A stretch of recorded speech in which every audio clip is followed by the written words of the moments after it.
Nos vamos al Congreso, está Cristiana Acuña que nos llama de manera urgente. Vamos contigo y con la convencional Teresa Marinovich. Esto se ha usado en gobiernos sumamente totalitarios, digamos, parece una policía política al rato, ¿no? Estamos en directo ahora, ¿cierto?, con la convencional Teresa Marinovich, quien llegó hace pocos instantes. Nos estaba comentando que hoy es un día clave porque se va a votar el reglamento. Dentro de ese reglamento, ¿se va a incluir algún tipo de mecanismo para enfrentar situaciones como la de Rojas Vade? A ver, yo creo que este reglamento está pensado más bien para en contra de personas que no piensan como piensa la mayoría. Están mucho más orientadas a castigar formas de pensar y opiniones que conductas. Por de pronto habla de conceptos como el negacionismo, o sea, trata de establecer delitos que no están contemplados ni siquiera en el Código Penal. Por otra parte, establece sanciones que son, desde mi punto de vista, delirantes, digamos, como dejar un convencional 15 días sin hablar o mandarlo a curso de formación. O sea, acá hay unos convencionales que no les gusta como piensa otro y tienen que ser reeducados, vueltos a formar. Entonces yo pregunto, ¿qué pasa con las personas que votaron por ese convencional? Votaron por ese convencional por su forma de pensar, justamente, ¿no? Una de las expectativas que hay hoy es si viene, si se presenta o no Rodrigo Rojas Vade. ¿Qué piensa usted? Bueno, considerando que creo que podría ganar el premio al Carerraja del año, no faltaría que... No me extrañaría que llegara, pero la verdad que no creo. Él se puede conectar también por Zoom. Se puede conectar por Zoom, no creo que lo haga, no lo sé, no tengo idea, no tengo ni un elemento de juicio en todo caso como para contestar esa pregunta. Está siendo ubicado por la PDI él para poder prestar declaración. ¿Y no es sabido? ¿No se ha encontrado? No lo sé. Ah, ya, yo tampoco. Yo por eso se lo pregunto. Ya, no lo sé tampoco, no lo sé, no estoy al tanto. Muchachos, están escuchando desde el estudio, ¿cierto? Sí, no, bueno, después de toda esta conmoción que uno observa, además, la incógnita si es que se va a presentar este convencional o no, preguntar además también a Teresa Marinovich, que nos acompaña, lo medular, los plazos, así las cosas. ¿Se van a cumplir finalmente los plazos y se van a honrar las fechas para una constitución para Chile? Hola, Maro, sí, yo creo que eso está... A ver, esta es estamos a punto de terminar la fase que era más compleja, que era la aplicación, la aprobación y la redacción de un reglamento. Eso se va a terminar de zanjar el día 23. Y yo creo que en todo lo que son temas de fondo, la Constitución está bastante avanzada, me da la idea mía. Esto no es un texto, los textos constitucionales no se improvisan. Hay muchas personas que tenían este proyecto desde hace décadas, o años por lo menos, si no décadas. Y por lo tanto no me extrañaría que esté muy avanzado y esté muy hecho y probablemente ya está lista, digamos. En algún sentido, obviamente, de una manera de decir, estoy exagerando. ¿Y si nos podría explicar justamente, Teresa la saluda Tonka, lo que nos acaba de decir? ¿Qué significa entonces que estaría lista? ¿Por quiénes? ¿Qué tipo de texto entonces, según usted, ya estaría resuelto por parte de algunas personas?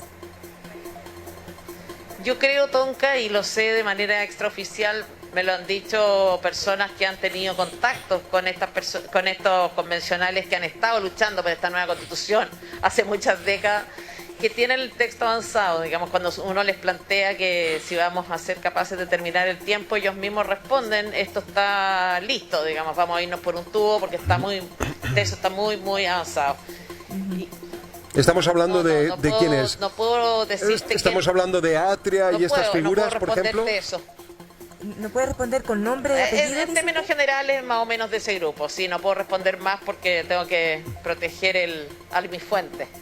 Y el hecho de que haya por lo menos un esbozo de constitución, a su juicio, entonces desahucia o deslegitima en algo en lo que usted participa, que es la propia constituyente, porque cada cual puede tener también esbozos de una constitución. Yo creo que el hecho de que haya un esbozo o que las personas lleguen con un texto no le quita legitimidad al proceso si es que uno puede votar esos mismos textos, digamos, y si por mayoría se aprueban, no le quita legitimidad el hecho de haber avanzado.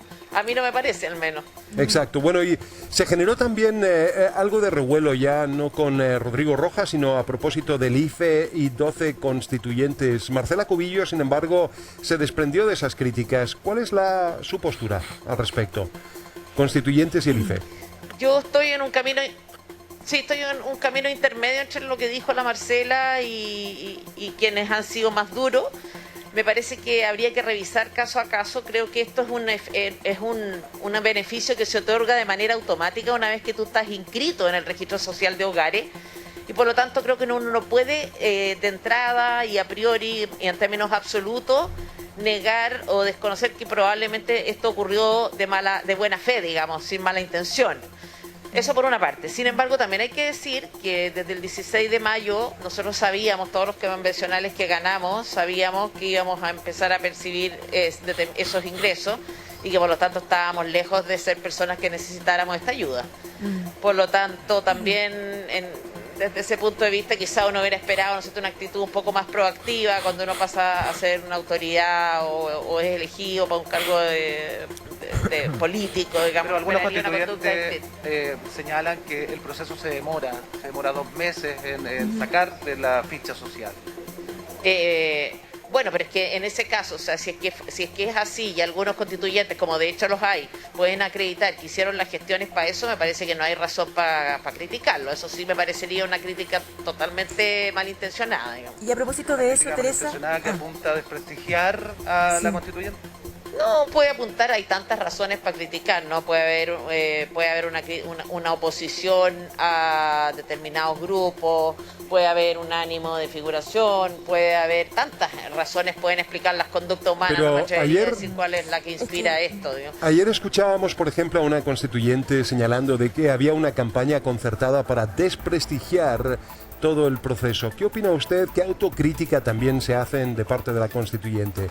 Todos estos escándalos que hemos conocido en el último tiempo. Bueno, yo creo que a mí eso me parece gracioso, porque si fuera el caso, ¿no?, que hay una campaña orquestada para desprestigiar la constituyente, lo cual es bastante irracional desde mi punto de vista, quienes estuvimos por el rechazo, quienes pensábamos que este proceso era una mala idea, en mi caso particular, no porque considerara mala idea hacer cambios o incluso modificar la Constitución, sino porque no confiaba en la clase política que estaba llevando a cabo el proceso, quienes estamos desde esa vereda, ¿no?, sabemos que sería altamente improbable, por ejemplo, que al momento de un plebiscito de salida ganara la opción rechazo.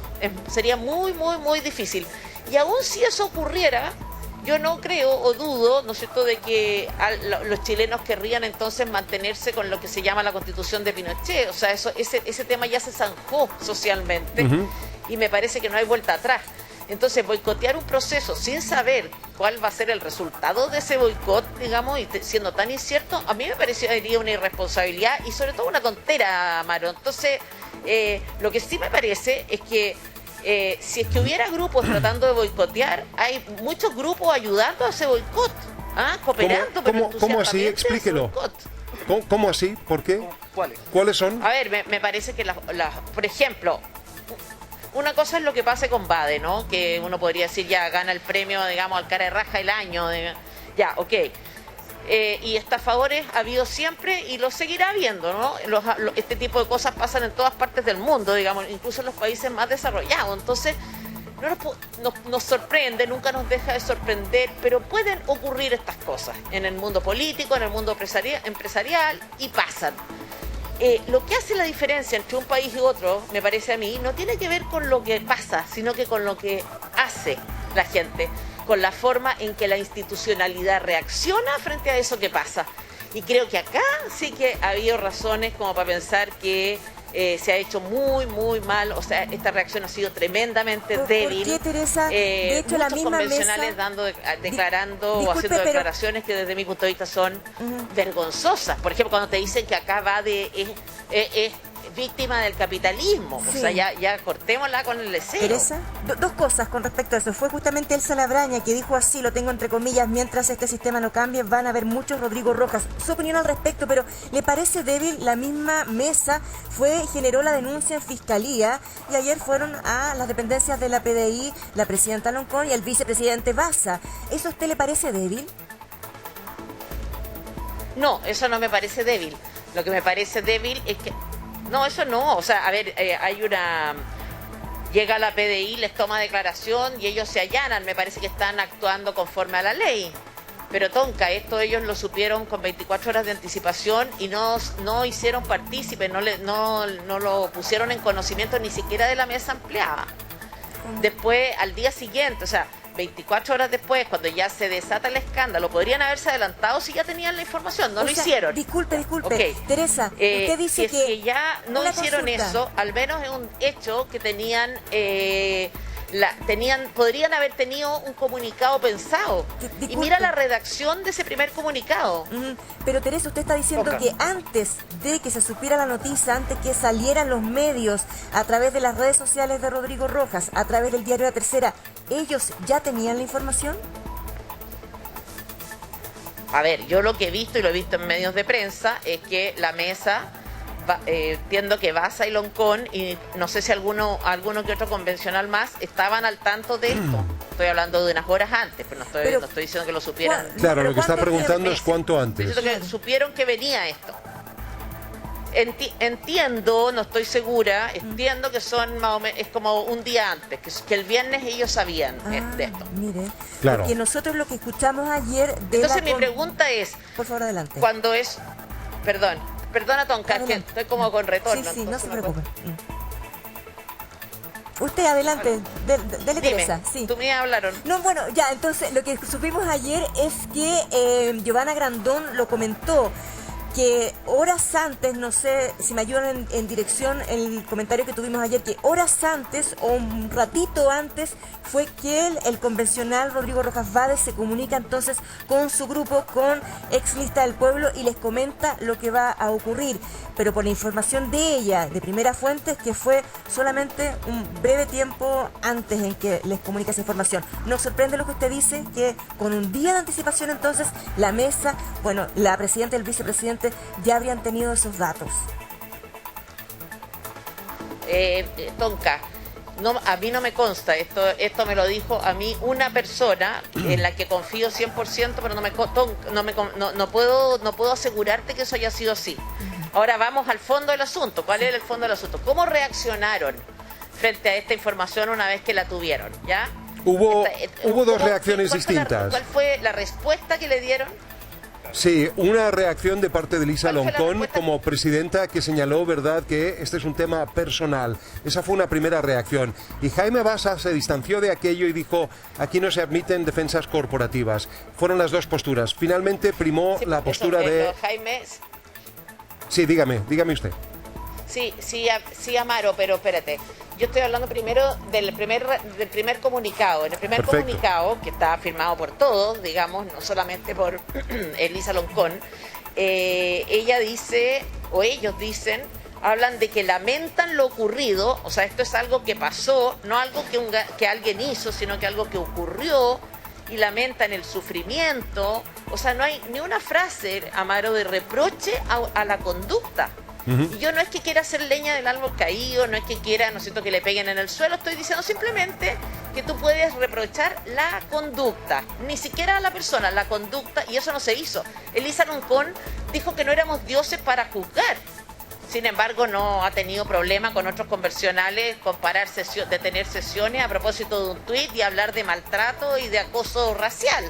Entonces uno se sorprende y se desconcierta, ¿no es cierto?, con este doble estándar, este lenguaje que se usa frente a una persona que hace un tuit y este otro lenguaje tan misericordioso, tan benevolente ante un episodio tan escandaloso, ¿no? La Que ha sido objeto mentira- de la atención de todos los medios del mundo. Absolutamente, la mentira, ¿verdad?, es... Ahora, es verdad lo que dices tú, Amaro, que yo creo que Jaime Baza entendió mucho más profundamente el asunto y finalmente creo que primó la respuesta correcta, digamos que eso fue al día, si no me equivoco, el día siguiente, el domingo, ¿no? O el Exacto. lunes. El lunes. El lunes. Y es cuando hacen la denuncia al Ministerio Público. El Sí. lunes. Pero Ahora- eso fue el lunes, me dice acá el amigo. Sí, no, sí hubo todo un proceso... Amigo Cristian. fue Quise el pasar lunes. piola, ¿verdad? Hubo todo un proceso de maduración hasta finalmente llegar a esa respuesta de que no harían una defensa corporativa de este constituyente. Pero preguntar además también, porque claro, mencionó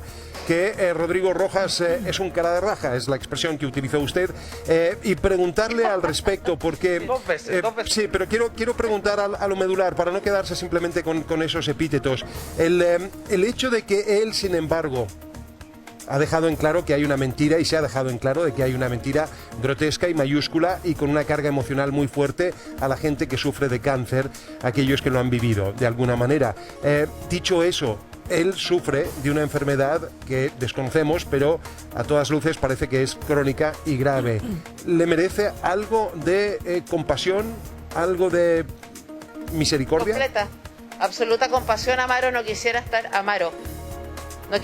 en su lugar. No quisiera estar en su lugar y me da la impresión y me parece que puede él estar afectado también por algún tipo de enfermedad psicológica, psiquiátrica. Pero eso no quita una opinión respecto de la conducta y de su conducta en concreto en esta pasada, que me parece escandalosa. Porque de pronto está de moda esto de que ser como tremendamente buenista en algunos casos, sin pensar en todo lo que eso afecta a otras personas, o sea, sin pensar todos los, por ejemplo, los votantes de Rodrigo Bade, los que compitieron con Rodrigo Bade en la elección pasada. Sí. Teresa, No, o sea, y de sí. hecho compitió también contra el propio Jaime Bassa por la vicepresidencia. Es decir, podría haber tenido un cargo aún de mayor responsabilidad. Muchísimas gracias por darse el tiempo esta mañana de conversar con Gracias, nosotros Mar. cuando estamos a la espera precisamente de saber si es que va a compadecer o no esta figura aludida, Rodrigo Rojas. Cristian, estamos contigo y en cualquier momento podemos, ¿verdad?, interrumpir Nos nuestras mantenemos informaciones. acá en el ex Congreso Amaro, nos mantenemos atentos y Súper. llamamos cualquier minuto con nuevas novedades.